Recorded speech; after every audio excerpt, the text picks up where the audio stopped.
Good morning students. मैं Rekha Sharma, associate professor political science, Rajiv Gandhi Rajkiya Mahila महाविद्यालय भिवानी से। आज हम बीए तृतीय वर्ष के विद्यार्थियों के लिए शॉर्ट आंसर टाइप क्वेश्चंस की श्रृंखला में छठे chapter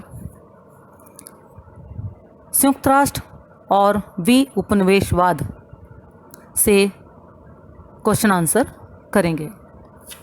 short answer type questions की श्रृंखला में आपने अब तक 5 चैप्टर से शॉर्ट आंसर टाइप क्वेश्चंस कर लिए हैं। इसी श्रृंखला में आज हम 6th चैप्टर की बात करेंगे। इसमें सबसे पहला क्वेश्चन है, उपनिवेशवाद का शाब्दिक अर्थ क्या है या उपनिवेशवाद से क्या तात्पर्य है। आप आंसर लिखेंगे। उपनिवेशवाद का अर्थ है निर्बल राष्ट्रों पर शक्तिशाली राष्ट्रों द्वारा आधिपत्य स्थापित करके उन्हें गुलाम बनाना तथा उस देश के संसाधनों का अपने हित में प्रयोग करना। उपनिवेश शब्द अंग्रेजी भाषा के एक शब्द कॉलोनी का हिंदी रूपांतर है। कॉलोनी को साधारण भाषा में बस्ती कहा जाता है। ऐसा क्षेत्र जहाँ किसी जाति विशेष के लोग रहते हैं, उस क्षेत्र को बस्ती कहा जाता है। यूरोपीय राष्ट्रों के निवासियों ने अपनी मातृभूमि से दूर जो छोटे छोटे ठिकाने बनाए, जो उनकी बस्तियां अथवा कॉलोनीज कहलाई।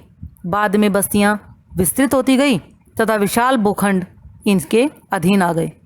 इन बस्तियों का शोषण यूरोपीय राष्ट्रों ने अपने राष्ट्रीय हितों के लिए करना आरंभ कर दिया। उसी समय से कॉलोनी शब्द का प्रयोग उपनिवेशवाद के अर्थ में किया जाने लगा। नेक्स्ट क्वेश्चन है, उपनिवेशवाद की कोई 2 परिभाषाएं दीजिए। आप आंसर लिखेंगे। उपनिवेशवाद की 2 परिभाषाएं इस प्रकार से हैं। नंबर 1, वेबस्टर के अनुसार उपनिवेशवाद उन आर्थिक, राजनीतिक तथा सामाजिक नीतियों का नाम है जिन पर चलकर कई साम्राज्य शक्ति दूसरे क्षेत्रों अथवा लोगों तक अपना नियंत्रण बनाए रखना अथवा उनका विस्तार करना चाहती हैं।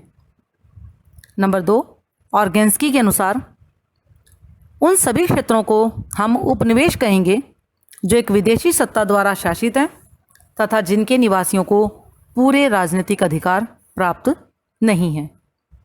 नेक्स्ट क्वेश्चन है, उपनिवेशवाद की 2 विशेषताएं बताइए। आप आंसर लिखेंगे। उपनिवेशवाद की 2 विशेषताएं इस प्रकार हैं। नंबर 1, उपनिवेशवाद में अधीनस्थ क्षेत्र की जनता को आत्मनिर्णय करने का अधिकार नहीं होता। नंबर 2, श्रेष्ठ, अधिक विकसित तथा शक्तिशाली राष्ट्रों द्वारा निर्बल तथा निम्न स्तर की सभ्यता पर अपना आधिपत्य स्थापित करना। नेक्स्ट क्वेश्चन है, उपनिवेशवाद को सामान्य रूप से कितने भागों में बांटा जाता है। आप आंसर लिखेंगे। उपनिवेशवाद को साधारण रूप से 2 भागों में बांटा जाता है। नंबर 1, बिंदु उपनिवेश। नंबर 2, क्षेत्रीय उपनिवेश। नेक्स्ट क्वेश्चन, उपनिवेशवाद की उत्पत्ति के कोई 2 प्रमुख कारण बताइए। आप आंसर लिखेंगे। उपनिवेशवाद की उत्पत्ति के निम्न कारण हैं। नंबर 1, साम्राज्यवादी तथा शक्तिशाली देशों के द्वारा स्पर्धाविहीन बाजारों की खोज तथा कच्चे माल के स्रोतों की प्राप्ति उपनिवेश की स्थापना का मुख्य कारण है। बच्चों, आपको पता होगा कि जो साम्राज्यवादी और शक्तिशाली देश थे, उन्होंने जो छोटे छोटे देश थे जो खंडित हो गए थे, उनको अपने अधीन कर लिया था। भारत में अंग्रेजों का आगमन शासन के लिए नहीं था, बल्कि व्यापार के लिए ही था। भारत की राजनीतिक परिस्थितियों का अनुचित लाभ उठाकर वे यहाँ के शासक बन बैठे। नंबर 2, विकसित तथा शक्तिशाली साम्राज्यवादी देशों में यह मिथ्या धारणा बनी हुई है कि पिछड़े तथा अविकसित देशों के असभ्य निवासियों को शिक्षित तथा उन्नत करने का दायित्व उनका है, इसलिए वे ऐसे देशों पर अपना आधिपत्य स्थापित करते हैं। नेक्स्ट क्वेश्चन है, उपनिवेशवाद के उन्मूलन के कोई 2 कारण बताएं। उपनिवेशवाद के उन्मूलन के 2 मुख्य कारण इस प्रकार से हैं। नंबर 1, द्वितीय विश्व युद्ध में यूरोप के देशों को जन तथा धन की अत्यधिक हानि उठानी पड़ी थी। इससे ये राष्ट्र बहुत कमज़ोर हो गए थे। ऐसी स्थिति में अपने अधीन देशों पर नियंत्रण बनाए रखना उनके लिए संभव नहीं था। नंबर 2, औपनिवेशिक राज्यों में नवजागरण हो गया था। स्वतंत्रता प्राप्ति के लिए वे आंदोलन चला रहे थे। सोवियत संघ तथा संयुक्त राज्य अमेरिका इन देशों में चलाए जा रहे स्वतंत्रता के आंदोलनों को प्रोत्साहित कर रहे थे। ऐसी स्थिति में स्वतंत्रता के आंदोलनों को दबाना कठिन होता जा रहा था। आप 2 कारण और भी लिख सकते हैं, चाहे आप ये 2 कारण लिख लेना, चाहे जो मैं अगले 2 कारण बता रही हूँ वो लिख देना, अगर 2 आ जाते हैं तो। नंबर 3, संयुक्त राष्ट्र भी उपनिवेशवाद के उन्मूलन के लिए प्रयासरत था, जिसके कारण एशिया, अफ्रीका तथा लैटिन अमेरिका के देशों को उपनिवेशवाद को समाप्त करने के आंदोलनों को बल मिला। नंबर 4, उपनिवेशवाद के उन्मूलन का सबसे मुख्य कारण दास्ता की बेड़ियों में जकड़े देशों के नागरिकों में राष्ट्रीयता की भावना हिलोरे मारने लगी। इस राष्ट्रीयता की उग्र भावना को रोकना कठिन होता जा रहा था।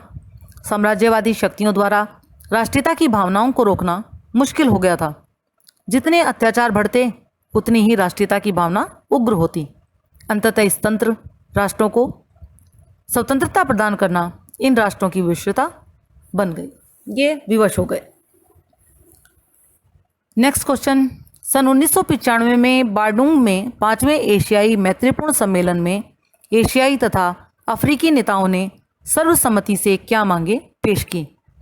आप आंसर लिखेंगे। 5वें एशियाई मैत्रीपूर्ण सम्मेलन में एशियाई तथा अफ्रीकी नेताओं ने मांगे पेश की। नंबर 1, साम्राज्यवाद तथा उपनिवेशवाद को समाप्त किया जाए। नंबर 2, राष्ट्रीय प्रतिष्ठा व मानवीय प्रतिष्ठिता की स्थापना तथा जातीय भेदभाव को समाप्त करने की मांग की गई। नंबर 3, विश्व में शांति की स्थापना के लिए युद्धों के रोकथाम की मांग की गई। नंबर 4, निर्धनता, अशिक्षा तथा सामंतवाद के अंत की मांग की गई।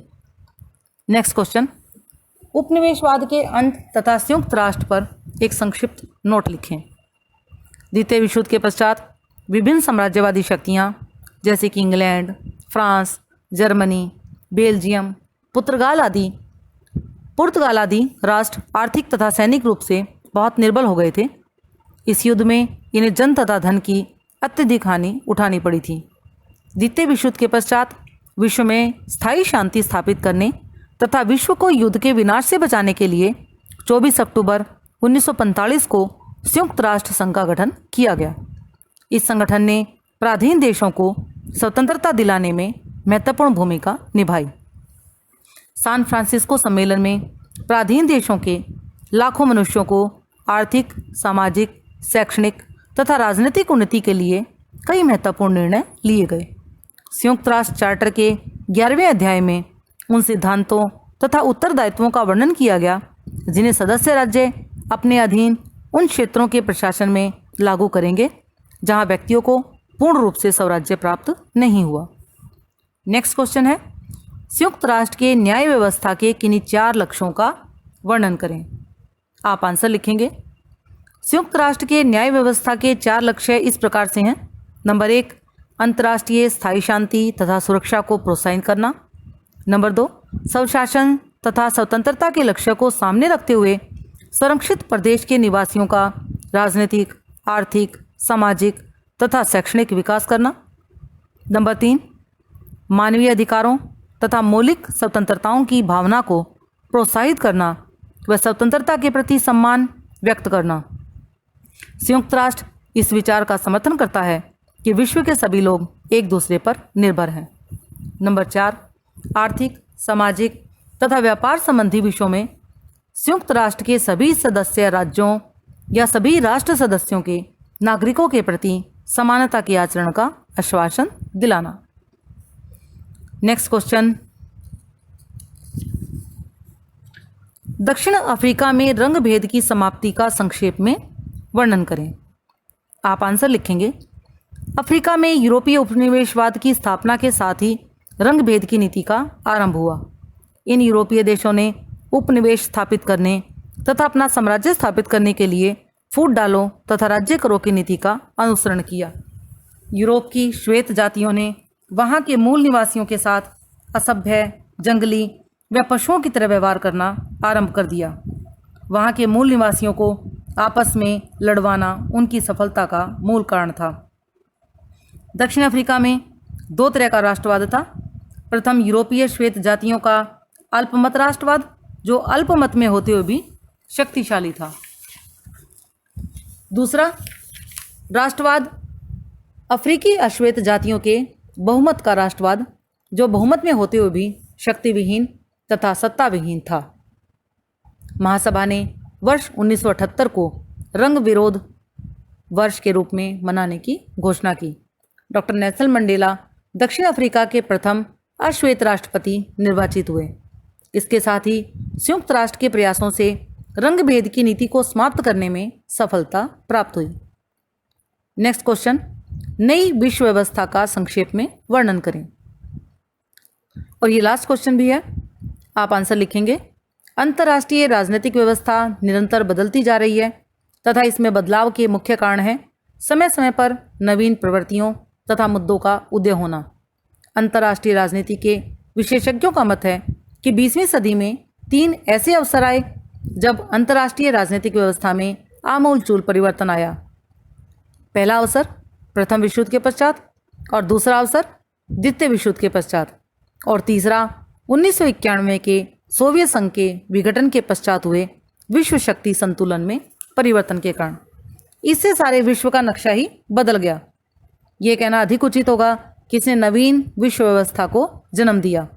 नई विश्व व्यवस्था आर्थिक, राजनीतिक व वैचारिक क्षेत्र के साथ साथ नई अंतर्राष्ट्रीय बाजार व्यवस्था में परिवर्तित हो रही है। नेक्स्ट, कल विद्यार्थियों हम 7वें चैप्टर संयुक्त राष्ट्र शांति एवं शांति त्रयान्वितता से शॉर्ट आंसर टाइप क्वेश्चन करेंगे। धन्यवाद।